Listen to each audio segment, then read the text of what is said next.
everyone, welcome back to my channel. This is Jessica of Jessica-esque, and today I'm going to talk about the books I read in February of 2025. In February, I read 8 books across 1,997 pages. The first 2 books I read were actually part of my book club with my friends that I mentioned in my last book video. So the Mulch Butt Hoes, we get together every week, and our book club is a little different because we meet at the halfway mark. And it's really fun. It keeps us really engaged, and we get to share what our theories are. And it also means that when we get together to talk about a book, we're not having to kind of hold on to all of our thoughts from the first half. So yeah, I highly recommend that format, that style. But anyway, the first 2 were Brideshead Revisited, which was the first time I had ever read Eve Lenoir. It was the first time I'd ever read Brideshead. I've never seen, I'm certainly familiar with like the iconography of the various adaptations. I know Matthew Good is in one of them, and I haven't seen anything. I haven't seen it, read it. So it had been a long time coming, and I think I liked it the most out of the 3 of us. But yeah, it was very, very enjoyable. There was a lot of discussion of class and a lot of, I had to let the dog in. So Brideshead Revisited, yes, there was a lot of pretty open reference to homosexuality, and I thought that that was really cutting edge considering when it was published, and um, it just felt very readable today. So yeah, I don't want to give too much away about the plot. Maybe you already know the plot, but yeah, I would highly recommend. I did give that one 5 stars. The next book that I finished was Giovanni's Room, and that one was also part of our book club. So the theme was classic literature, and it turned out, ended up being gay classics, which we all really loved. So Giovanni's Room, I have certainly seen it quoted and referenced, but I had never read it before. So I really, really enjoyed it. James Baldwin, that was my first James Baldwin. Um, yeah, it was felt very readable.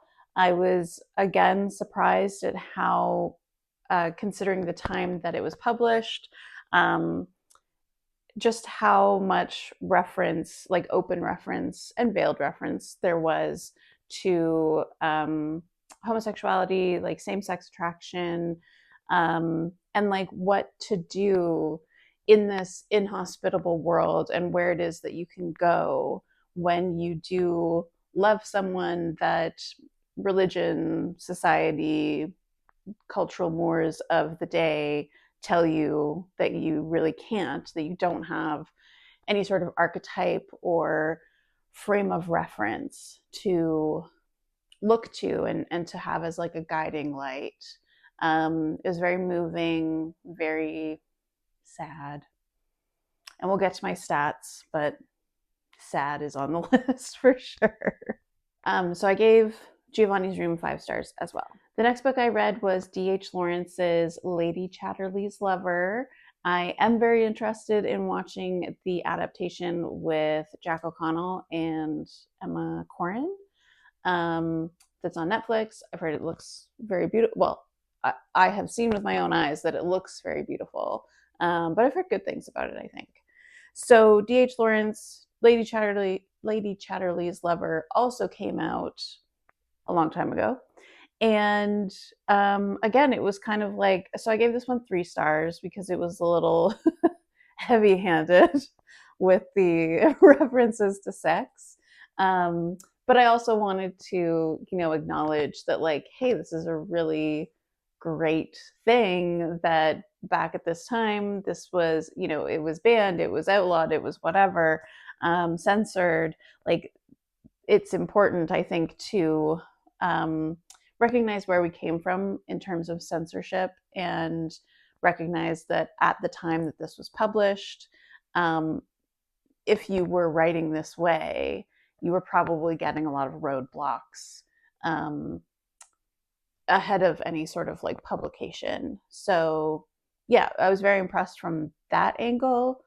Readability, not as impressed, because again, it's a male writer writing, um, predominantly from a female perspective, which, as we all know, can have its difficulties, especially when it comes to sexual desire and pleasure and so on. But I did find the overall setup of the, um, the marriage that she's in and the relationship that she begins, like all of that felt very modern and, um, yeah, I was going to say relatable, not to me personally, but, um, yeah, it just seemed like you could read it as a modern story as well, which, that's something that, like, how do you even know as you're writing is going to happen?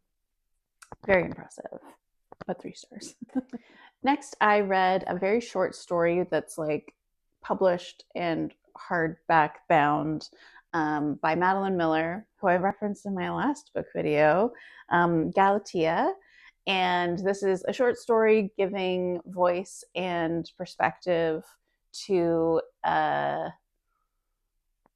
she didn't even have a name apparently in the original, so I don't quite remember where Galatea comes from. But there's a man who's able to build women out of stone, people out of stone, and so he, of course, makes himself a wife. So I like that she was like, this is like the original incel story. Um, and that one I think I gave 3 stars to as well. Um, yeah, it was quite short. Um, and yeah, I'll let you decide for yourself what you would give it. The next two I read, I did not rate. So one was a reread, Agatha Christie's After the Funeral, and the other was, P.G. Wodehouse Something Fresh, which I actually did not finish. So it was a DNF situation. It's the first of the Blandings Castle series, which I'd always kind of avoided. I just didn't really resonate with many of the characters who, so like PG Wodehouse made this like universe, and Blandings Castle is referenced in the series that I really like and tend to revisit a lot, which is Jeeves and Wooster. But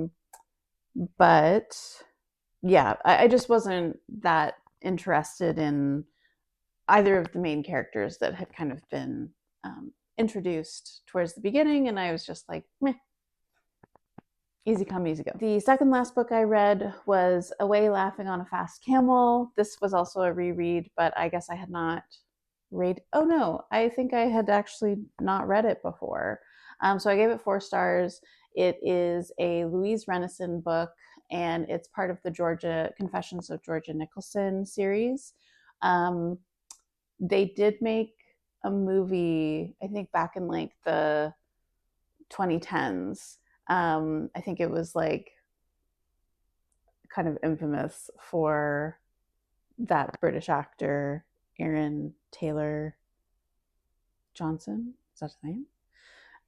I think he's in it, or he was in St. Trinian's, but whatever one he was in, Angus Thongs and Full Frontal Snogging is the name of like the first book and the movie adaptation. Um, it's a really hilarious, really cute, really endearing series, with a little bit of a caveat. There is some like homophobia amongst the like main character and the girls. They go to an all-girls school, so one of the biggest like, um, disses to the teachers, that are like the headmaster, headmistress that works there is that she must be gay. She must be a lesbian. So I don't love that. Um, and beyond that reality, which I do think is reflective of the time that it was written in, um, it is very funny and very relatable. I certainly knew girls who would use that as, you know, an insult. So it's realistic, I guess. And then the last book that I finished in February was Isabel Allende's A Long Petal of the Sea. So this was a book that I started sometime last year, didn't get a chance to finish before my um, book had to be returned on Libby. And so I picked it back up at like the 46% mark and finished it. She's just such an amazing writer. So we read, as part of book club, we read House of the Spirits 2 years ago, I think now. Sweeping, multi-generational tale, just interrupted by my alarm, but this was a 5-star as well. Very, very beautiful. It does take you a little bit to like get into it because it's multi-generational. You're learning about people that, you know, will kind of grow throughout the book, not just like emotionally, but they will age by like decades.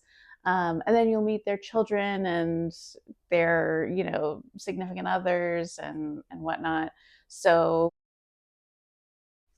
there's a lot that goes on, and I highly, highly recommend that you read it. Okay, now let's move on to the stats. So for February, like I said, I read 8 books. It took me an average of 11 days to finish each book. The biggest mood was emotional, not surprising. The second biggest was reflective. LOL, what's new?